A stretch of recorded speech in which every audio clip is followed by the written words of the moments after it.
wibuke y'amajoro wabonaga atari buke,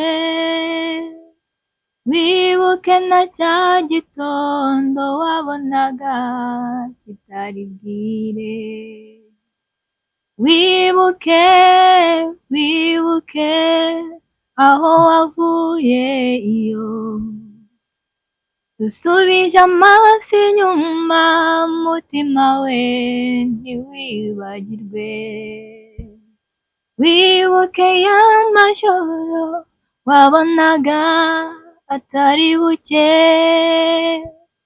wibuke na cya gitondo wabonaga kitari bwire, wibuke wibuke aho wavuye iyo, dusubije amaso inyuma mutima we ntiwibagirwe, dusubije amaso inyuma mutima we ntiwibagirwe.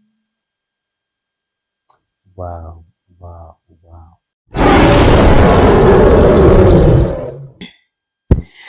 Tubahaye ikaze mwese mudukunda kandi mukadukurikira. Uyu ni umwanya tugiye kwinjira mu kiganiro aho ndi kumwe n'umutumirwa w'uyu munsi, arabibwira mu kanya. Nk'uko bisanzwe murabizi ko tubakunda ku Intare TV show. Uyu munsi rero tubahishiye byinshi. Nk'uko mubizi muri principe zacu harimo kuzamura impano z'abantu zigiye zitandukanye, kuzimenyekanisha. Abantu mwese mufite impano ni karibu kabisa, tubafashe kugira ngo izo mpano zigaragare, kuko tuzi neza ko hari icyo zizafasha, yaba abadukurikiye, yaba bazabasha nyine gukurikira ibiganiro, hari ibyo bizabafasha, ndetse kandi namwe ubwanyu hari ibyo bizabafasha mu bundi buzima, kuko twamaze kumenya neza ko impano itunga umuntu cyangwa se itunga nyirayo mu yandi magambo. Reka ntangire nakira mushiki wacu atangire atwibwira, yibwira abakunzi bacu. Ikaze ku Intare TV show. Nagusaba kugira ngo uze kugerageza kongera ijwi, hanyuma turagusaba nyine uyivuga amazina, wibwira abadukurikiye, ndetse wenda uraza kwivuga wenda mu buryo bwa gihanzi nyuma, ariko banza wibwira abadukurikiye, ubabwire amazina yawe. Okay, murakoze. Amazina yanjye ni Uwineza Becky. Uwineza Becky. Becky, uyu munsi turi kumwe nk'umuhanzi, nk'umuririmbyi. Wenda ndagira ngo uze kwanza usobanurire nyine mu kuririmba kwawe, uririmba gospel, uririmba secular, ni iyihe njyana uririmba mu yandi magambo? Okay, murakoze. Njyewe ndirimba gospel. Uririmba gospel. Hanyuma Becky, gospel nyine iyo tureba nyine benshi babona ko gospel bavuga ko nta mafaranga abamo, bavuga ko gospel nyine itakugira umusitari uhambaye. Kubera iki wahisemo kujya muri gospel? Impamvu ya mbere, njye wenda ntabwo nita ku byo abantu bavuga, ahubwo ni uko njye nyine nicyo kintu nkunda cyane, kandi buriya umuntu akora ikintu bitewe n'ubushobozi bwacyo. Iyo ngiye nicaye ngiye kuba nakandika indirimbo zinzamo cyane nyine, niyo mpamvu niyo mpamvu wahisemo gospel. Ni na byiza cyane, bijya binezeza iyo mbonye umwari w'u Rwanda aririmba gospel, abikora bimurimo, abikunda. Hanyuma reka twinjire nyine mu gice nyine cy'ubuhanzi noneho, uturirimbire. Ese wenda reka, ariko ubwo nako uraza kutubwira, wenda uraza gushaka kuza kuturirimbira aho izawe nazo tukazumva, cyangwa biracyari ibanga ntabwo ushaka ko tuza kuzimenya? Nta kibazo, uraza kuturirimbira indirimbo yose nyine wumva ushoboye, yumva ikuri mu mutima, iri kugufasha. So reka twinjiye muri icyo gice rero, utangiye noneho kuririmba. Murakoze cyane. Izangizo ntabwo ari kano kanya, ikindi gihe, ariko ntacyo, uraza kuduhaho akakiregeshwe gato cyane kuzawe, ariko ntacyo waba uduhaye wenda kumva nyine n'ijwi.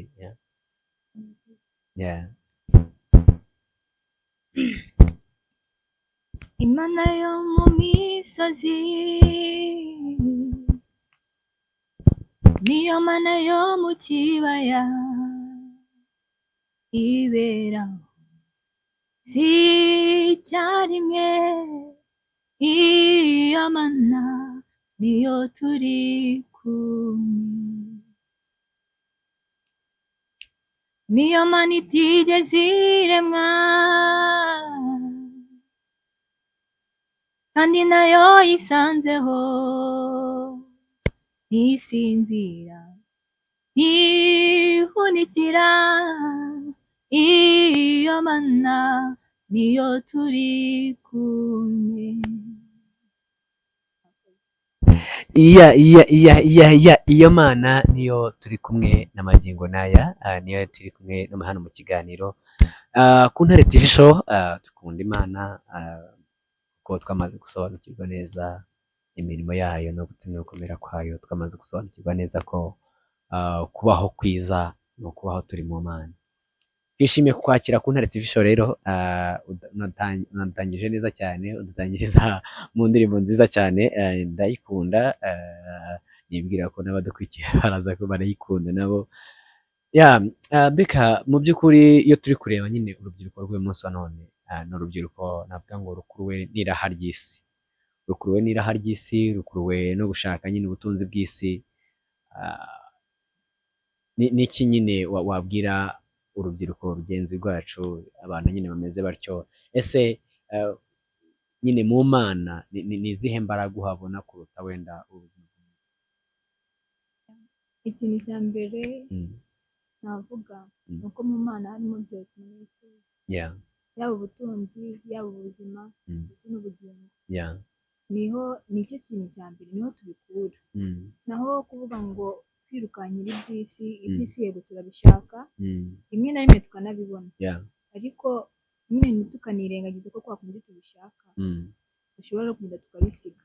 Urugero, iyo turebye nk'uko abo twanganaga bagiye, ababyeyi bacu rimwe na rimwe twabuze, inshuti nabo bari bafite ibyo ngibyo natwe tuturukankira, baragiye nta n'umwigezi ubijyana, ariko mu Mana ni ukuri, umuntu uri mu Mana neza yaba mu Mana ari nyine niho ibintu byose biri, niho nyine ubundi niho hantu twakagombye kuvuga ngo reka twishingikirije kuba twashaka ubutunzi bw'isi, kuko impamvu ubutunzi bw'isi umuntu abugira akanabuhererwamo n'umugisha ni uko burya ubutunzi umuntu yakwiye ku Mana cyane, umugisha nyine n'ibintu byose mu buzima twifuza, ariko ubutunzi tutakwiye ku Mana uzareba kenshi na mumaro bugira.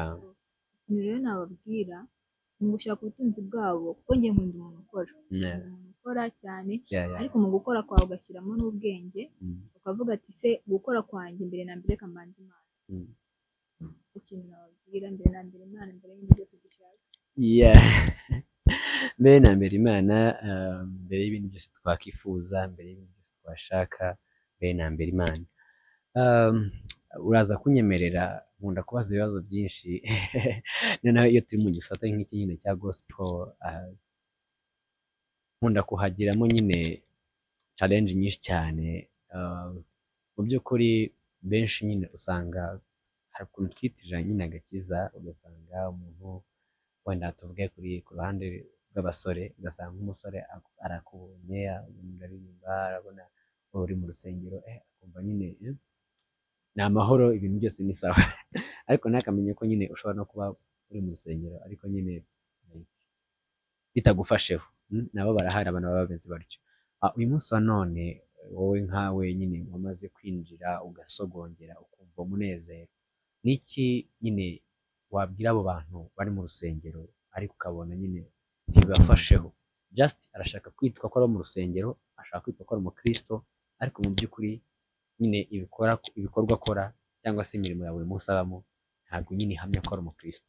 Abo bantu nyine ni iki kintu?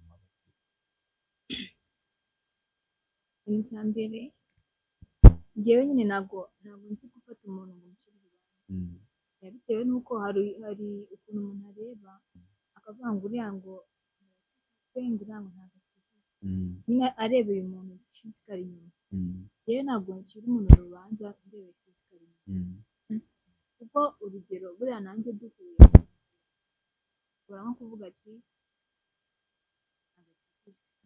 wenda bitewe n'ukuntu ndebye physically ko ikintu cya mbere ntabwo gukizwa mbere na mbere mu mutima w'umuntu ko na ba bandi bitwa ngo barakijije ushobora kureba physically inyuma bavuga ati uriya muntu arakijije urebye mu mutima ushobora gusanga atakijije nta mu rwarongera muri ngo nimihane bikagutera rero kuvuga ngo iki kintu reka kugikora kugira ngo nazo kongera kwihana bakamenya ko nagikoze ubwo rero kujya muri ubwo buzima butuma nyine nanjye ntagendera muri ibyo bigari. Wow kugira ngo iri ni isomo ababyeyi bakwiye kwiga gereze abana kugira ngo nyine babashe gukurira mu buryo bwiza kugira ngo urumva ko byibura mu bimwe mu byagufashije kuko nyine watinyaga kuvuga ngo ningera mu rugo ndihana ko nakoze iki ababyeyi nibo bandi kugikora kenshi birazi nyine kugaragara nabi so ababyeyi rero mudukurikiye mwabyumva rwose aka kantu namwe mukiga kabera isomo rwose icyuyu munsi mujye mugakoresha mu rugo kugira ngo n'abana babashe kugira inzira nziza. Bibiliya ijya ivuga ngo toza ngo azacamo akiri muto bazajya asaza atarayivamo. Wow ubwo rero babyeyi badukurikiye murabyumva rwose ni icyo gihe cyanyu kugira ngo nyine muduhe inzira nziza cyangwa se muhe abo bana bakiri bato inzira nziza kugira ngo babashe gukura. Reka twinjiye mu kindi gikari none cyo kuririmba. Uyu munsi ni ukuririmba, uraririmba kabisa uraririmba n'abadukurikiye nyine babyumve barushaho kumva neza impano ikubimo. Wibuke ya majoro wabonaga atari buke, wibuke na cya gitondo wabonaga kitari bwire, wibuke aho wavuye iyo dusubije amaso inyuma mutima we ntiwibagirwe, wibuke ya majoro wabonaga atari buke, wibuke na cya gitondo wabonaga kitari bwire, wibuke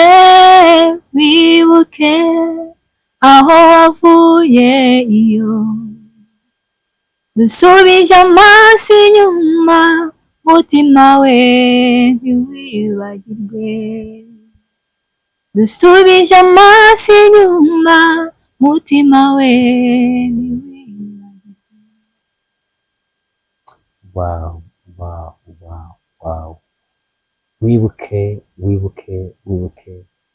mutima ntiwibagirwe. Urimo aririmba indirimbo ziri kumuvugisha ku mutima urimo aririmba indirimbo zifite amagambo akomeye cyane. Wibuke cya gitondo wumvaga kitari buke, wibuke bya bihe, wibuke cyagiye wari mu magana, wibuke bakunzi bacu mudukurikiye ngira ngo murabyumva njyewe nabuze kuvuga rwose pe. Uwiteka aracyahari kandi arakora arashoboye. Wibuke muhanga amaso hari cyari twajyaga tuyiririmba nanjye ndirimba muri korali ntoya twajyaga turirimba yavuga ngo nugera ngo aho bikomeye ngo imyambi nigushirana ngo wibuke ngo kubura amaso ngo urebe ngo umugaba w'ingaba uziruta nkazagufasha. Ntabwo nibuka neza ukuntu ivuga ariko yari imwe nanjye mu ndirimbo ajyaga ifasha cyane. Hari ubwo umuntu nyine agera mu bihe bikomeye akajya mu gihe cy'imizazane akayakaga noneho biragenda bite ndaca hehe ndakura he nyine ninde muntu uri buntabare ariko Imana ikabona ibitamurira. Uyu munsi wa none uririmba muri korali? Uyu munsi wa none ndirimba muri korali bita Midehezi n'amazina y'Ijanto cyane guteranira hagana Rembre ahantu abantu benshi bakunda kwita ku rusengero rw'abakoresha. Undi havuze gutyo nta muntu utahakugeza.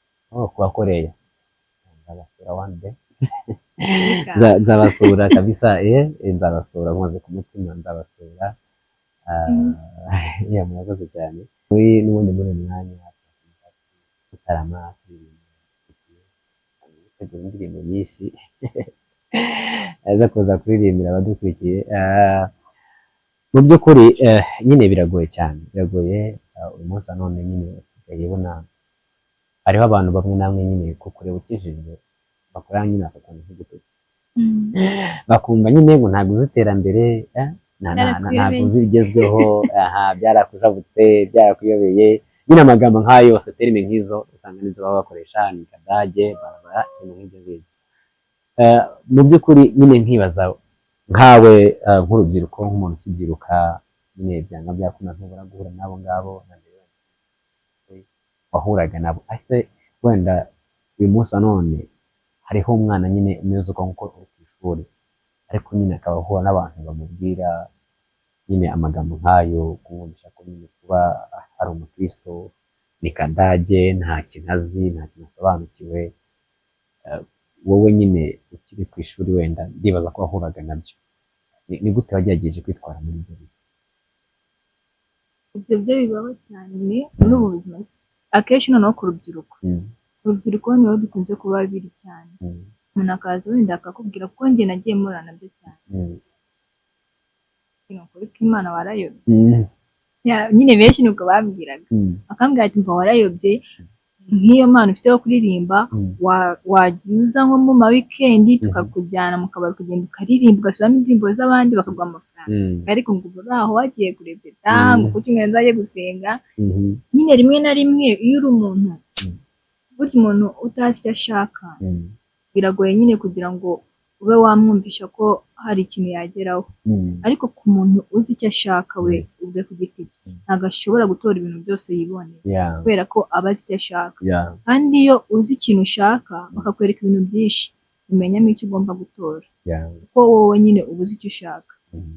Rero barabimbwiraga rimwe na rimwe, hari ukuntu wicara nyine watekereza uri nka wenyine ukumva ukavuga ati nibyo, ariko nyine njye ntabwo ndi uwo mukobwa pe, ntabwo ndi uwo mukobwa ngo babwira ngo ca ngaha kubera ko yahabonye iki ngiki ngahaki. Ubundi njye ndeba icyo nshaka, namara kureba icyo nshaka nyine nkagihagararaho, uko waba umeze kose, n'ubwo waba uri papa ntabwo ushobora kumbwira ngo reka iki kintu njye numva ngikunda.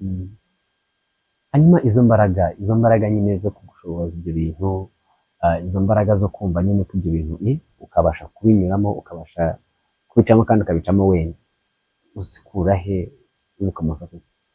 Buriya gusenga harimo byose, harimo byose, harimo imbaraga, harimo kunesha, harimo n'ubutwari. Nyine gusenga njye sinkunda, iyo numva nshaka gusenga ntabwo ngendera mu kivange cy'abantu, bakuninga abantu bagiye gusenga ari benshi, yego nabwo njyayo, ariko uburyo nshaka gusenga bya nyabyo, kuko nibwo mba numva mbohotse, nsenga ndi jyenyine. Buri wese nyine agira style ze agira uko afatwa, buri wese agira n'uburyo afatwa. Hari abandi numva ngo bafatwa n'amatangazo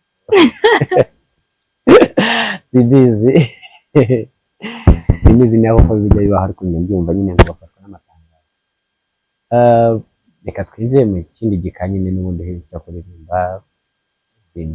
Mu mugisha Yesu jya unyibutsa gushima, nimpura n'ibibazo unyigishe gutuza, nyigisha ubwenge uncisha ukubiri n'ibituma nkugayisha, mu ruhande rwawe bariho nguma.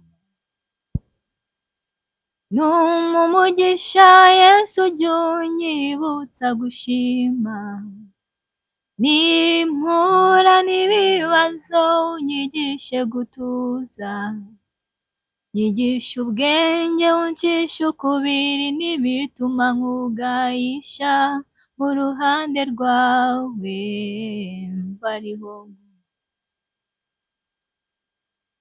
Icyo atarakora si cyo cyamara imbaraga zo gushima, kuko ibyo yakoze nibyo byari bigoye, jye nawe dufatanye tumushime Yesu.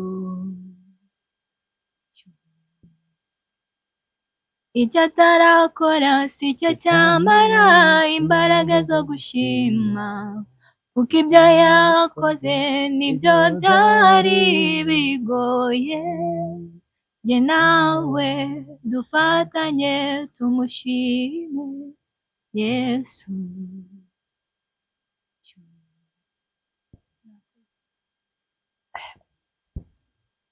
Ewe babarira isubiremo, babarira indirimbo isubiremo rwose pe. Abantu bayumve, bayumve, bongere bayumve neza, bongere bayumve neza. Icyo atarakora icyo cyamara imbaraga zo gushima. Hari ukuntu abantu benshi tujya mu bibazo nyine tukumva ko kuba tubigezemo ibintu byacitse birakomeye, nyamara tukibagirwa ko Uwiteka hari ibyo yakoze. Tugasubiremo.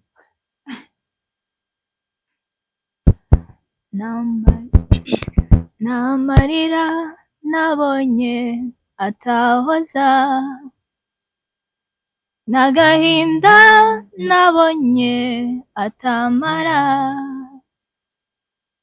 nta gikomere na kimwe atomora. Ni ukuri Yesu arashoboye. Icyo atarakora nicyo cyamara imbaraga zo gushima, kuko ibyo yakoze nibyo byari bigoye. Jye nawe dufatanye tumushime Yesu arashoboye. Icyo atarakora nicyo cyamara imbaraga zo gushima, kuko ibyo yakoze nibyo byari bigoye. Jye nawe dufatanye tumushime Yesu arashoboye. Kandi icyo atarakora si cyo cyamara imbaraga zo gushima, kuko ibyo yakoze nibyo byari bigoye. Jye nawe dufatanye tumushime Yesu arashoboye.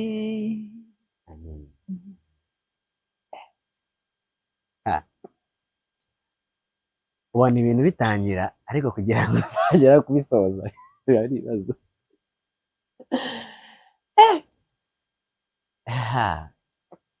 Hari ukuntu nyine umuntu akora ikiganiro ariko ukabona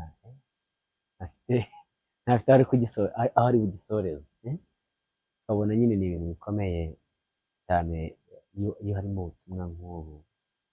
Simbizi niba abadukurikiye bariho babasha kubyumva nk'uko biri. Icyo atarakora icyo cyamara imbaraga zo gushima, kuko ibyo yakoze nibyo byari bikomeye. Njye nawe ni dufatanye gikomeye cyane. Ni ikintu gikomeye cyane cyane cyane. Tubone rero no kubwira abadukurikiye, yaba abadakijijwe, nyamuna muri Yesu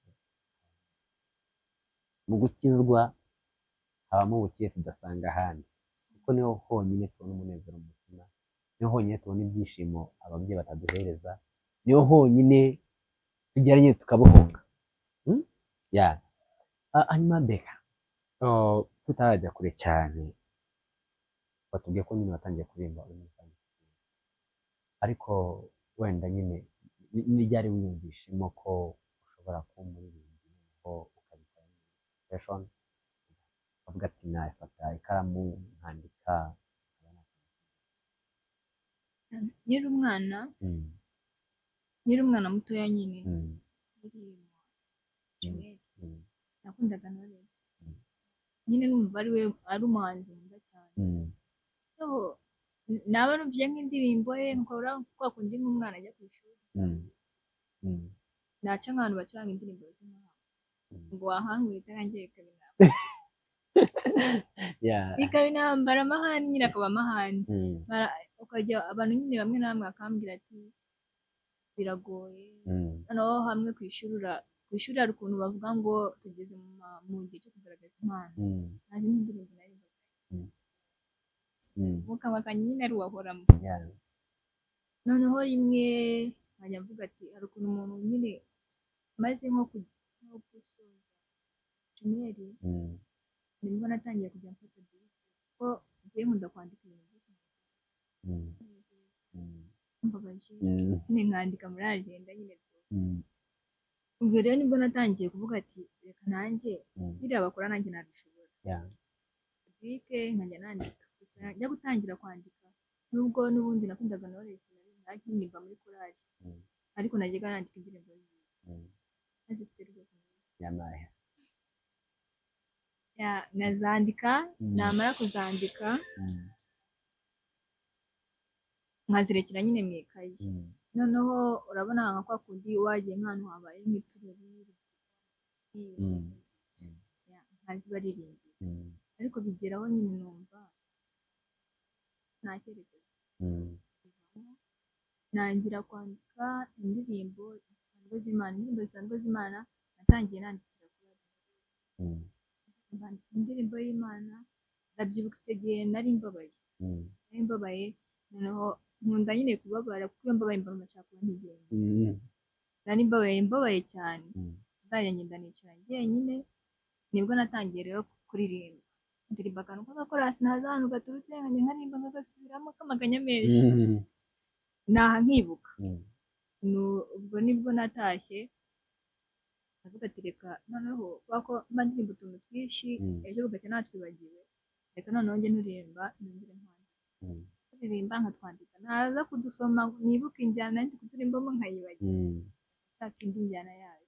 Ubu bimaze nyine kuba wagira ngo ibintu byo kwandika indirimbo, ibintu by'amafilime, inkuru, wagira nyine nibwo tubitwaye, nubwo ubuzima nibereyemo nyine. Nubwo mbere narabyandikaga bikaguma mu ikayi, numva nyine ncitse intege, kuko burya ikintu cyawe n'ahandi kiri, nongeye nari mbikora gutya. ubwo bakiramani n'abandi batangire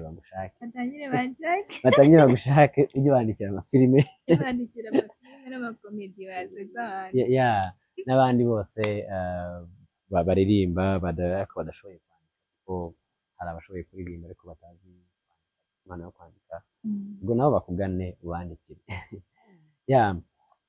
Hanyuma wenda tunagana no turi gusoza nk'uko twabivuze, n'ubundi hano ntabwo nyine ku Ntare TV Show tugira umwihariko wacu, nyine tugira ibyo tugira abadukurikiye inama, noneho cyane ko turi mu gisate nyine cya gospel, tugomba no gutanga ijambo ry'umunsi cyangwa se ijambo ry'ibihugu rigufasha nabo rikabafasha. Ikintu navuga ubwo ndi buvuge mu rubyiruko nyine muri rusange, ikintu navuga kwigirira icyizere, ikindi kuba wowe ubwawe, utabaye wowe ngo uteze kanaka, ukaba wowe ubwawe.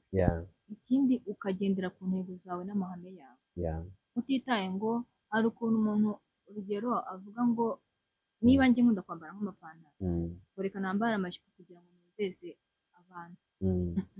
Nyine ikintu nabwira buri muntu wese, uba wowe ubwawe. Iyo wamaze kuba wowe ubwawe, ukizaho kwikunda. Iyo umaze gukora ibyo bintu bikugeza ku ntego zawe n'icyo ushaka, kuko iyo wamaze kwikunda nta muntu ushobora kuza kukubwira ngo gutya na gutya ngo wumve uriyanze. Iyo wamaze kwisobanukirwa ubwawe, nta muntu ushobora kukubwira ngo ca ahangaha uhace kandi warisobanukiwe. Iyo wamaze no kumenya icyo ushaka nyacyo, ubundi iyo umuntu yamaze kumenya icyo ashaka nicyo kimugira uwo ari we, kuko ntabwo ushobora kuba umuntu ukomeye nawe ubwawe utarashobora kuba wamenya ikintu ushaka. Ikintu rero nabwira buri muntu wese ni ukwisobanukirwa, kandi ikindi yamara kwisobanukirwa, hari ukuntu abakobwa b'iyi minsi dusigaye tumeze, twumva bwacya tukicara tukisigira inzara, nyine tukisokoreza imisatsi. Urugero narize, ntabwo nshobora gukora akazi kabi, nta kazi kabi kabaho. Akazi kose nubwo kaba kaguhemba 500, nubwo kaba kaguhemba 10 ku munsi, buriya karuta wa muntu utinjije n'igiceri cya 50. ubwo rero ikintu nabwira urubyiruko nibabe bo ubwabo, bareke kuba bo kubw'abandi, bahaguruke bashake kugira ngo ibyo bashaka bizabafashe kuba bagera ku nzozi zabo. Kuko inzozi zabo ntabwo ubwabo zizaza mu gitondo yazirose ngo buke asanga ibyo yarose bimuri imbere, bizasaba gukora cyane. Icyo nababwira rero ni ugukora cyane ngo babashe kugera ku byo bifuza. Urakoze cyane mu by'ukuri. Ngo benshi beneyo ababyumva nyine bumvise, hanyuma dusoza reka n'ubundi twongere turirimbire gake, twongere tukubitireho nyine, hanyuma wenda tubone tujyane ku musozi.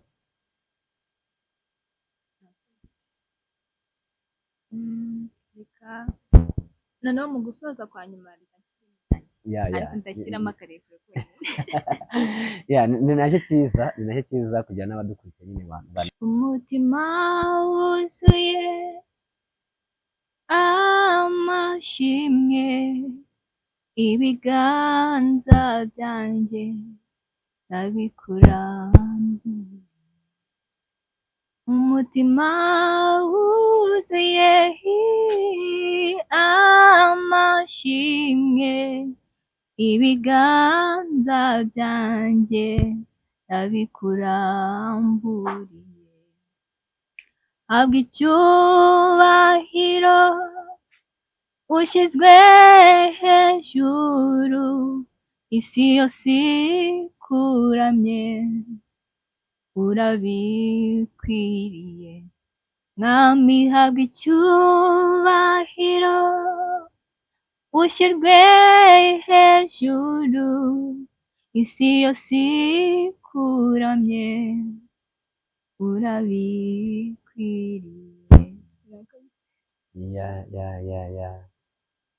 Ishyirwe hejuru irabikwiriye, isi yose imuramye arabikwiriye, umwami w'abami. Reka tugushimire, wakoze cyane kubana natwe, wakoze kuduha ikiganiro cyiza, wakoze kuturirimbira indirimbo nziza. Umwami Imana akomeza gusukire amavuta, tunavuga ngo aguhe kwaguka, impano zawe zirushaho kugera kure hashoboka, kwagurire imbago z'umutima, umwuka, byose. Imana ikomeze kugirira neza rwose. Nzishima cyane kukubona nyine urushaho gutera imbere, urushaho kwaguka, ukazongera gukora nk'ikindi kiganiro nyine byibura basi mbona hari ahandi hantu umaze kugera. Nsaba n'abadukurikiye mubishoboye kugira icyo mwamufasha, nimero turaza kuyishyiraho, mwatuvugisha tukabahuza rwose nta kibazo. Wagize neza rero, reka dushimire abadukurikiye bari hirya no hino kumva ururimi rw'ikinyarwanda, bari mu gihugu cya Uganda, bari mu gihugu cya Congo, bari mu gihugu cya Tanzania, bari muri Kenya, bari muri South Africa, abari muri Amerika, abari hirya no hino hatandukanye, mwese mwumva ururimi rw'ikinyarwanda. By'umwihariko reka nsuhuze umuntu witwa Alice uherereye muri Amerika, nsuhuze witwa Pastor Gasha cyangwa se Gashabizi uri mu gihugu cy'Ububiligi. Mwese tubahaye turabashimiye cyane, turanabasuhuje, kandi nongere nsuhuze muri Uganda bamwita Kanyana Sara, ni my mom. Ndamusuhuje cyane, aho muri Imana akomeze kubahezagira, kandi reka mbabwire ngo babariki. Wakoze cyane, tuzasubira ubutaha, murakoze. Dushimire cameraman wadufashije, Brezo wamwitwa ushaka, tumushimire cyane ko yadufashije kugira ngo iki kiganiro kibashe kubageraho kandi gifite amashusho meza akeye nk'uko muriho mubireba. Brezo Imana imuhereze umugisha. Sawa.